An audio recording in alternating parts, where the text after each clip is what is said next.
Continuamos en la historia de la salvación y estamos viendo cómo ese Padre bueno, ese Padre maravilloso, nos ha llevado a través de toda la Escritura y nos ha contado esa historia de cómo, a pesar de que nosotros los seres humanos, en la persona de Adán y Eva, perdimos, por el pecado original, perdimos la gracia, perdimos esos dones, el don de la inmortalidad, el don de la impasibilidad que nos permitía que no iba a haber sufrimiento ni enfermedad, y el don de la integridad que evitaba que nosotros tuviéramos conflictos con Dios, conflictos con nosotros mismos, conflictos con nuestros hermanos.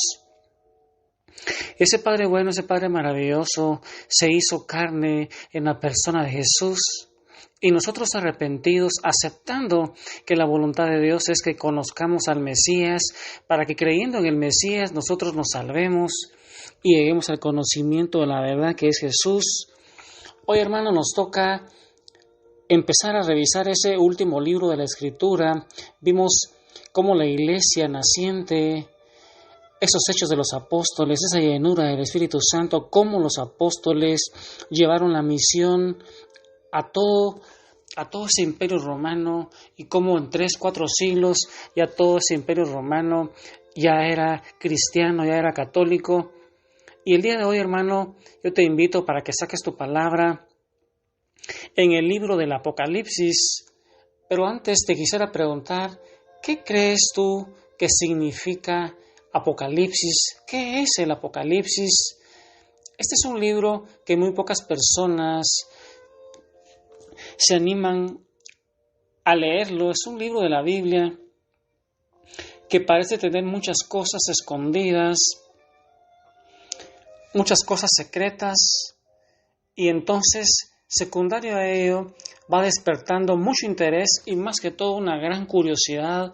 Hay infinidad de películas, infinidad de libros que quieren hablar acerca del Apocalipsis, pero Apocalipsis sintéticamente significa revelación. Revelación es la revelación que Jesús, en un día domingo, cuando San Juan estaba celebrando la Eucaristía, él tuvo esa revelación. Apocalipsis significa revelación.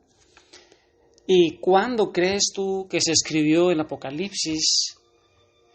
La mayoría de personas está de acuerdo en que se escribió allá por el año 95 después de Jesús. Recuerda que San Juan el Evangelista es el que escribió el Apocalipsis, y él era el más joven y murió casi allá por el año 100, pero alrededor del año 95, estando él desterrado allá en la isla de Patmos.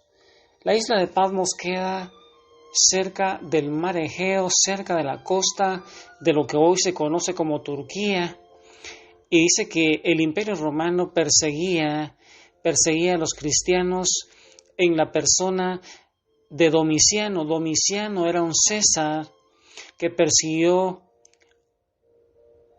a los cristianos, y en ese entonces San Juan se encontraba desterrado ahí en la isla de Patmos. La isla de Patmos es una isla de Grecia. ¿Qué es lo que hay escondido en ese libro del Apocalipsis, que es el último libro de la Biblia? Si Apocalipsis significa revelación, ¿qué nos quiere decir el Señor en esta revelación que le hizo a San Juan para que este apóstol la transmitiera a la iglesia? ¿Qué crees tú? ¿Qué nos querrá decir el Señor en esta revelación que le hizo a San Juan para que San Juan escribiera en un libro y la transmitiera a la iglesia? ¿Qué cosas, qué crees tú que están escritas ahí en el Apocalipsis? Y es que el Apocalipsis, como te vas a dar cuenta, está repleto de imágenes, y esas imágenes son muy importantes, pero tenemos que tener en cuenta que como se utiliza un lenguaje simbólico, esas imágenes van resultando misteriosas. Lo primero que tenemos que saber es que las imágenes no tenemos que tomarlas exactamente así como se ven, son simbólicas. representan algo y entonces tenemos que tomarlas de manera parecida a como uno ve un semáforo rojo, las señales de tránsito, las vamos a ver como un aviso de no fumar, como un signo de paz, como algún símbolo nada más. Por ejemplo, esas imágenes, por ejemplo, en Apocalipsis 5:6, hermano, saca tu palabra. El capítulo 5 de Apocalipsis, versículo 6, dice, un cordero estaba de pie y a pesar de haber sido sacrificado, tenía 7 cuernos y 7 ojos. Palabra de Dios. ¿Significa esto que hay un cordero con 7 ojos y 7 cuernos? ¿Crees tú que eso es lo que significa? ¿O significa que Cristo, que ya sabemos que Él es el cordero, tiene en su cara 7 ojos y 7 cuernos? Si nosotros pensáramos de esa manera, las imágenes como una fotografía y no miráramos más allá de lo que estas imágenes van simbolizando, entonces vamos a sacar de contexto lo que San Juan quiso decir allá en el siglo I. Y entonces, para ir aprendiendo un poco más, tenemos que ir aprendiendo qué significan esos símbolos, qué significan los ojos, los cuernos, los números. Además, se nos dice que ahí en Apocalipsis vamos a ir viendo que se nos dice que ese cordero toma un libro.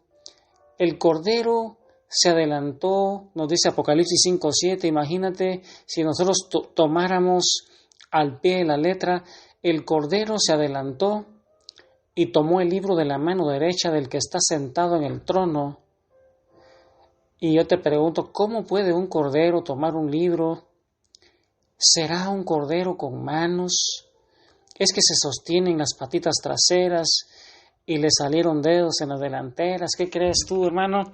Y con esos sentimientos, pensando que el Apocalipsis tiene más de 450 citas del Antiguo Testamento y que tiene muchas imágenes, que tiene muchos símbolos, que tiene muchos signos, que significa una revelación que Jesús le dio a San Juan un día domingo cuando él estaba celebrando la Eucaristía. Con esa introducción del Apocalipsis, hoy, hermano, yo te invito para que en el corazón de María Santísima, que es ese cenáculo moderno donde nosotros vamos a celebrar ese Pentecostés, hoy le vamos a pedir al Padre, en el nombre de Jesús, de la mano de María Santísima, que nos va llenando del Espíritu Santo, para que Él nos dé esa sabiduría, nos dé ese discernimiento, para que podamos entrar a revisar lo que Jesús le dio a conocer a San Juan, para que nos lo transmitiera a nosotros. Ahí entonces donde estás, hermano, pidámosle al Padre que nos llene del Espíritu Santo, ya que el Espíritu Santo es el autor de la Escritura, el que inspiró a estos evangelistas y profetas para que nos transmitieran a nosotros la palabra de Dios en una forma que la pudiéramos entender. Que el Señor te bendiga, hermano, y a meditar el rosario en el corazón de María Santísima.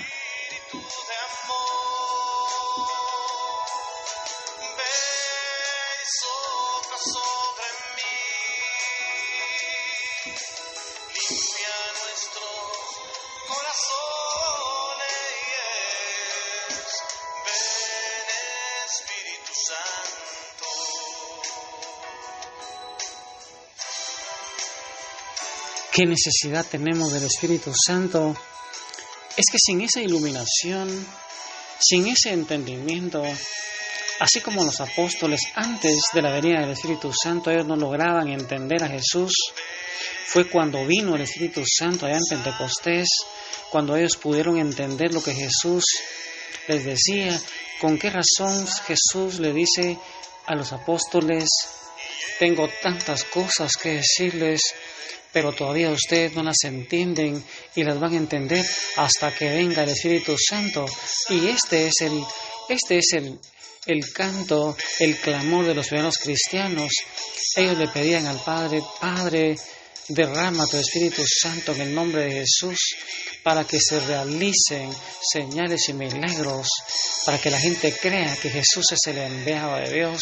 ¿Qué necesidad tenemos, hermanos, de ser llenos del Espíritu Santo? Hoy en oración entonces pidámosle a ese Padre bueno, en el nombre de Jesús, iluminado por el Espíritu Santo, que nos llene de su Espíritu Santo ahí en el corazón de María Santísima, donde vamos a recibir ese nuevo Pentecostés para que con señales, milagros y prodigios podamos llevar la evangelización a tantas personas que no conocen de Jesús.